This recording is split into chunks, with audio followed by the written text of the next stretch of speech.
வெறுமனே 3 உலக நாடுகள் நடாத்தும் போரின் விளைவாக ஒட்டுமொத்த உலக நாடுகளும் நிலை தடுமாறியுள்ளன. இஸ்ரேல், அமெரிக்கா இணைந்து ஈரான் மீது நடாத்தும் தாக்குதல் காரணமாக ஹோர்மோஸ் நீரிணை ஊடான போக்குவரத்து கட்டுப்படுத்தப்பட்டுள்ளது. இதனால் ஹோர்மோஸ் நீரிணை வழியாக மேற்கொள்ளப்படுகின்ற எரிபொருள் விநியோகம் கேள்விக்குறியாகி உலக நாடுகளின் அன்றாட செயற்பாடுகளை தலைகீழாக மாற்றியுள்ளது. 48 மணித்தியாலங்களுக்குள் ஹோர்மோஸ் நீரிணை திறக்கப்படாவிட்டால் ஈரானின் மின் உற்பத்தி நிலையங்களை அழித்து விடுவோம் என அமெரிக்க ஜனாதிபதி டொனால்ட் ட்ரம்ப் எச்சரிக்கை விடுத்துள்ளார். ஈரான் எந்தவித அச்சுறுத்தலுமின்றி ஹோர்மோஸ் நீரிணையை முழுமையாக திறக்காவிட்டால் ஈரானின் மிகப்பெரிய மின் உற்பத்தி நிலையத்தில் இருந்து ஆரம்பித்து அனைத்தையும் அழிக்க நேரிடும் என ட்ரம்ப் தனது சமூக வலைதளத்தில் பதிவிட்டுள்ளார்.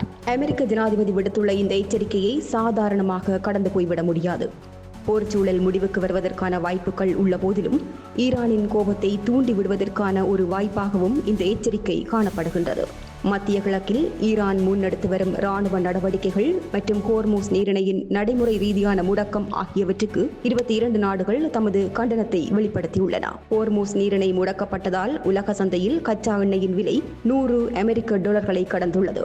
ஹோர்மோஸ் நீரிணை முடக்கம் வெறுமனே எரிபொருள் விலையேற்றத்திற்கு மாத்திரம் வித்திடவில்லை. அத்தியாவசிய பொருட்களின் விலை உயர்வு, உணவுப் பொருட்களின் விலை உயர்வு போன்ற காரணிகளுக்கும் இந்த முடக்கம் வித்திட்டுள்ளது. 22 நாடுகள் வெளியிட்ட கண்டன அறிக்கையில் வளைகுடா பிராந்தியத்தில் ஆயுதங்கள் ஏதுமற்ற வர்த்தக கப்பல்கள் மீது ஈரான் நடத்தி வரும் தாக்குதல்கள் மற்றும் எண்ணெய் எரிவாயு உட்கட்டமைப்புகள் மீதான ஆக்கிரமிப்புகளை இந்த நாடுகள் மிக கடுமையான வார்த்தைகளால் கண்டித்துள்ளன. ஹோர்மோஸ் நீரிணையை ஈரான் படைகள் முடக்கியுள்ளமையானது சர்வதேச சட்டங்களை மீறும் செயல் என சுட்டிக்காட்டியுள்ளன. கடலில் கன்னிவெடிகளை புதைத்தல், ட்ரோன் மற்றும் ஏவுகணை தாக்குதல்கள் மூலம் வர்த்தக கப்பல்களை தடுக்கும் முயற்சிகளை ஈரான் உடனடியாக நிறுத்த வேண்டும் எனவும் குறித்த அறிக்கையில் வலியுறுத்தப்பட்டுள்ளது. ஐக்கிய நாடுகள் பாதுகாப்பு சபையின் 28-17 இலக்க தீர்மானத்திற்கு ஈரான் கட்டுப்பட வேண்டும் எனவும் சர்வதேச கடல்சார் சட்டங்களின்படி கப்பல் போக்குவரத்திற்கான சுதந்திரம் உறுதிப்படுத்தப்பட வேண்டும் எனவும் கோரப்பட்டுள்ளது. ஈரானின் இந்த தன்னிச்சையான போக்கினால் உலகெங்கும் வாழும் மக்கள்,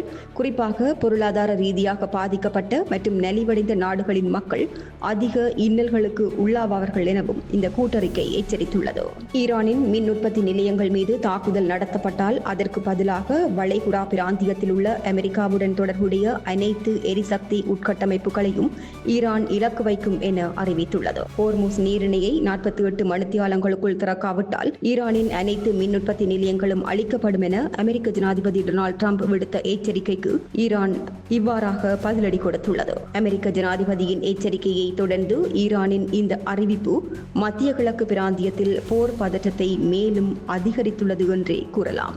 மேலும் ஈரானிய எரிசக்தி ஆலைகளை தாக்குவோம் என்ற அமெரிக்க ஜனாதிபதி ட்ரம்பின் அச்சுறுத்தல்களை செயற்படுத்தினால் ஹோர்மோஸ் நீரிணையை ஈரான் முழுமையாக மூடிவிடும் என அந்நாட்டின் புரட்சிகர பாதுகாப்பு படையினர் தெரிவித்துள்ளனர். வாஷிங்டனால் ஈரானிய எரிசக்தி வசதிகள் குறிவைக்கப்பட்டால் அமெரிக்க பங்குகளை கொண்ட நிறுவனங்கள் முற்றிலுமாக அழிக்கப்படும் எனவும் அமெரிக்க தளங்களை கொண்டுள்ள நாடுகளில் உள்ள எரிசக்தி நிலையங்கள் சட்டபூர்வமான இலக்குகளாக இருக்கும் எனவும் ஈரானின் புரட்சிகர பாதுகாவலர்கள் கூறியுள்ளனர். இந்நிலையில் மத்திய கிழக்கில் நடைபெற்று வரும் தாக்குதல்களை நிறுத்துவதற்கான சர்வதேச அழுத்தங்கள் தற்போது அதிகரித்து வருகின்றன. பல நாடுகள் உடனடி போர் நிறுத்தம் மற்றும் பேச்சுவார்த்தைகள் மூலம் தீர்வு காண வேண்டும் என வலியுறுத்தியுள்ளன. தற்போதைய நிலைமை உலக அமைதி மற்றும் பாதுகாப்புக்கு பெரும் சவாலாக மாறியுள்ள நிலையில் அடுத்தடுத்த முன்னேற்றங்கள் மீது சர்வதேசத்தின் கவனம் திரும்பியுள்ளது. இவ்வாறிருக்க டொனால்ட் ட்ரம்ப் விதித்த 48 மணித்தியால எச்சரிக்கை இன்றுடன் நிறைவடைகின்றது.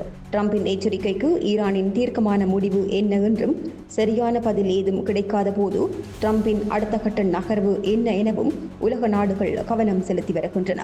இஸ்ரேல், அமெரிக்கா, ஈரானிடையே மூண்டுள்ள போரினால் உலக நாடுகள் தடுமாறும் வேளையில் அமெரிக்கா மற்றும் ஈரானின் முடிவுகளே சர்வதேச ரீதியில் எழுந்துள்ள இந்த நெருக்கடிகளை தீர்க்கும் என்பதில் எவ்வித ஐயமும் இல்லை.